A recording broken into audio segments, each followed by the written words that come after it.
Toujours plus puissante, passant de 0 à 100 en quelques secondes.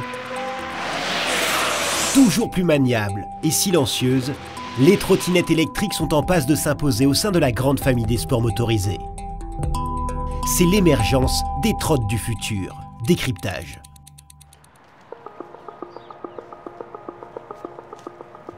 Depuis 2021, il est interdit de rouler à plus de 25 km/h sur la voie publique en trottinette électrique.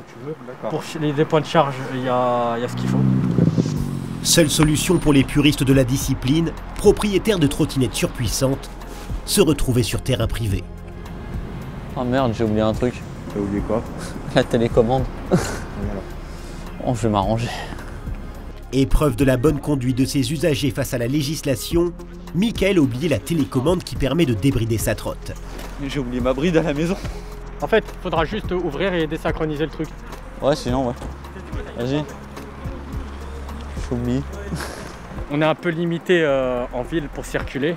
Et là, ça nous permet de découvrir le plaisir du circuit et de mettre le pied à l'étrier pour voir peut-être par la suite un éventuel championnat et aussi pour se perfectionner niveau conduite.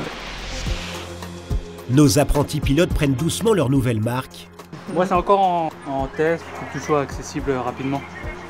Généralement habitués à utiliser leurs engins dans la vie de tous les jours. Ça évite le transport en commun, les embouteillages,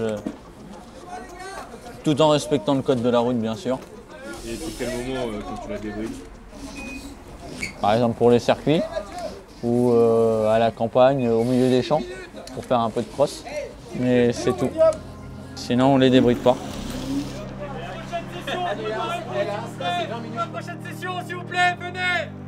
Dans les starting blocks, on retrouve de nombreux motards, comme Mathieu.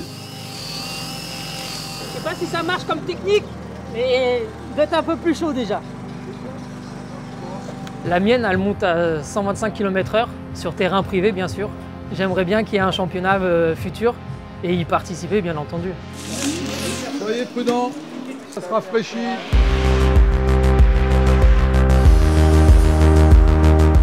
Ces types de rassemblements sont encore nouveaux. Tout reste à découvrir, à commencer par les sensations sur circuit, sur lequel il est interdit de faire la course pour le moment. Ouais, il y a un crash, drapeau s'il vous plaît, drapeau.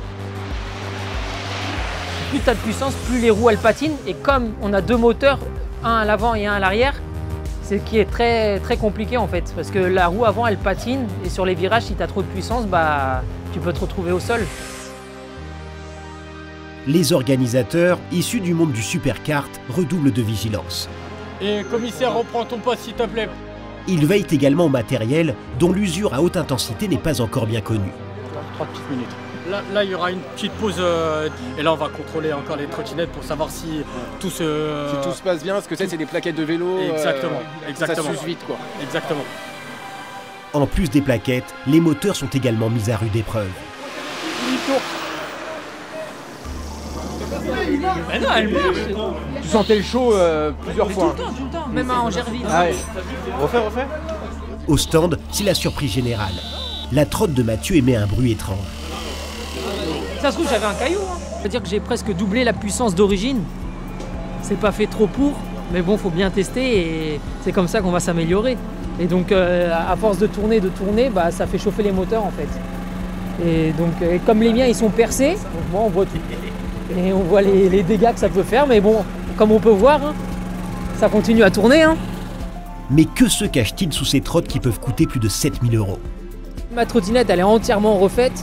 Ça, c'est le châssis entier.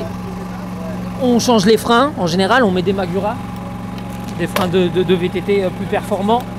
Moi, ce que j'ai fait à l'intérieur, c'est que là, j'ai mis des aérations pour refroidir plus vite la batterie. Et sur les trottinettes, la particularité, c'est qu'il y a deux moteurs. Les moteurs sur les trottinettes, c'est que dans la roue. Là, il y a les câbles qui sortent et qui vont directement au contrôleur de la trottinette. Et en dessous, il y a les contrôleurs, c'est le cerveau de la trottinette. S'il déconne, bah, le moteur il ne pourra pas fonctionner. Dans le monde entier, les riders expérimentés tentent de créer leur propre bolide en modifiant des modèles déjà existants ou en partant de zéro. This is the Goblin, surfing on concrete. Cet esprit DIY fait partie de l'ADN de cette discipline, et ce, depuis les tout débuts, comme en témoigne Jeff Ride, pionnier en France. Je suis dans la trottinette depuis maintenant plus de 10 ans. Et un jour, j'ai déménagé, j'avais beaucoup de côtes. Mon sac du boulot super lourd, je rentrais tard du boulot avec mes horaires décalés. Donc j'ai commencé à importer moi-même, à acheter directement en Chine, parce qu'il n'y avait rien encore à l'époque. J'étais avec des tout petits modèles qui faisaient 10 kg, je les boostais, j'ai rajouté un moteur, des batteries dans le sac à dos, avec des câbles qui sortaient du sac à dos pour alimenter la trottinette pour qu'elle aille plus vite. Allez, c'est parti. Mais durant ces premières années d'exploration, les riders vont buter sur les capacités des engins et faire face à quelques problèmes. Quoique, si. Comme quand de nombreuses trottinettes deviennent incontrôlables passé les 70 km/h.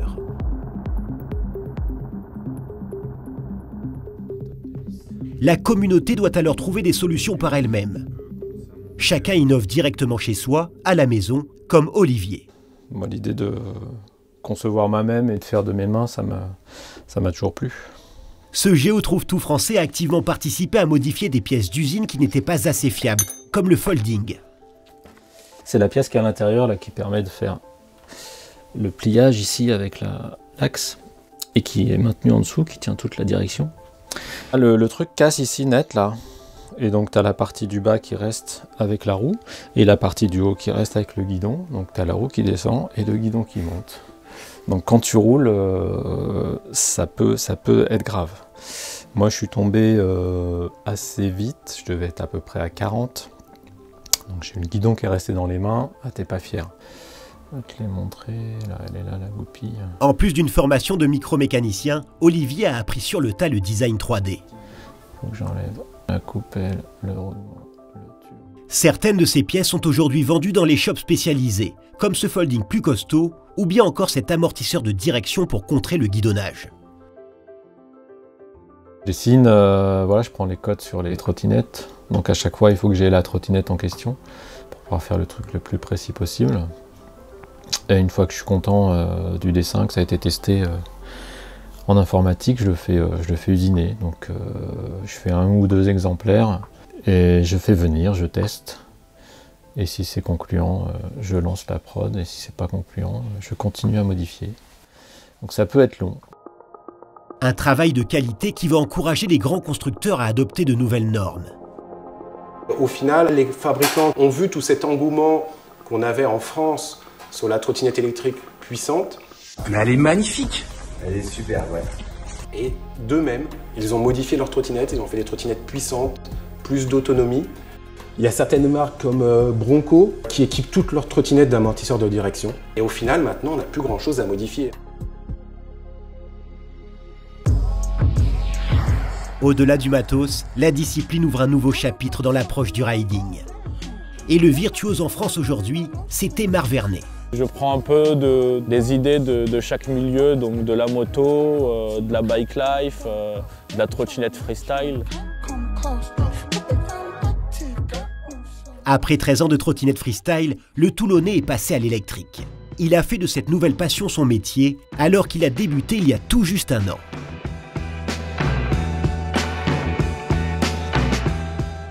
Au début, j'ai pris ça pour m'amuser parce que j'ai vu la puissance qu'elle avait et le potentiel. On peut s'en servir en off-road, donc type dirt, forêt, avec des sauts. Et on peut s'en servir sur route, sur circuit.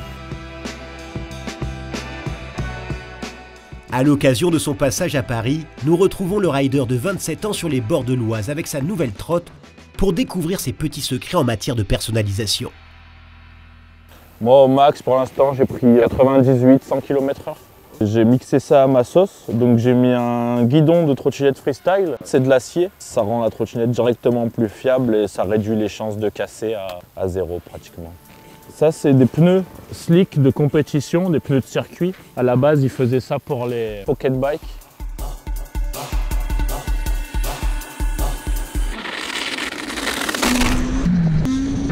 Si aujourd'hui la trotte d'Aymar est composée de pneus pour rouler sur piste, c'est surtout parce qu'il est l'un des heureux élus à participer à des courses d'un tout nouveau genre.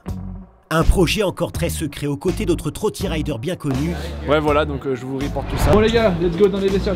Waouh, waouh, waouh. Sont également au rendez-vous des champions du monde de BMX, des athlètes olympiques, des mannequins. Bref, du beau monde, dans lequel Aymar s'est retrouvé un peu par hasard l'année dernière. Avec des collègues, on s'est inscrit à une compétition pour se taper un délire. Puis au final, une fois sur place, je me suis rendu compte de l'ampleur du truc. Il s'avère qu'Aymar et ses potes ont atterri sur les phases de recrutement de l'ESC, un projet ultra ambitieux. Let's go, this is ESC. Soit les futurs championnats du monde de trotte électrique, imaginés entre autres par Khalil Béchir, puissant entrepreneur libanais et ancien pilote de F1.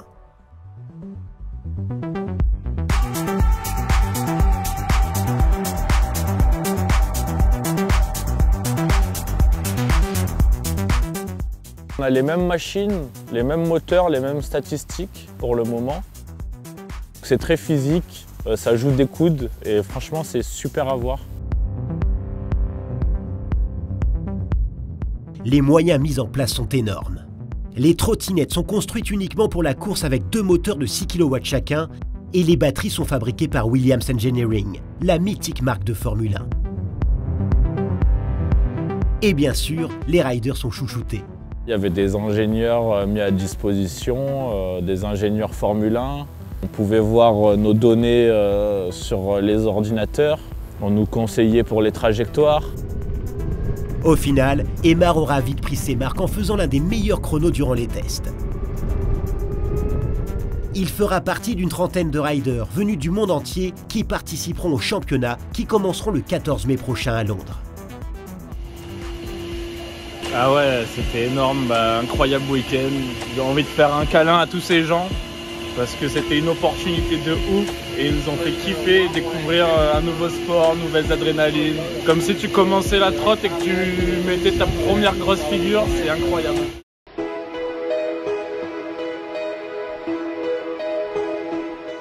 Mais aujourd'hui, l'arrivée de l'ESC en grande trombe profite seulement à une petite élite. Quant à la scène française, la mise en place d'un championnat semble en bonne voie, bien qu'il reste encore beaucoup de travail effectué au niveau institutionnel. Avec les vidéos que j'ai pu produire avec mon caméraman, on arrive à démarcher quelques kartings et à avoir des créneaux. Après, c'est encore difficile d'obtenir des créneaux parce que c'est pas forcément connu la trottinette électrique racing. Les journées sur circuit, pour l'instant, c'est le tout début. On essaye d'instaurer un climat de confiance avec tous ces professionnels qui viennent donc de la course automobile et de la course moto pour pouvoir organiser sereinement une vraie compétition. Là, on se donne 1 an, c'est la première année, voir comment ça se déroule, pas de problème, croisons les doigts. Et aussi eux pour qu'ils s'organisent, hein, parce que c'est de l'électrique. Donc qui dit de l'électrique, il faut qu'ils apportent du courant, parce que c'est des trottinettes qui consomment énormément de courant. Vendredi, on a dû faire sauter les plombs 2-3 fois. Sérieux ? Ouais, regarde. Mais non. Pour les riders, l'électrique présente également de nombreux enjeux dans la gestion de leur course. Bon, tu as moins de performance avec une batterie qui est à 80 qu'une à 100% par exemple. Okay. C'est ça le gros problème de l'électrique actuellement, mais bon, on espère que les chargeurs soient encore plus performants et les batteries aussi.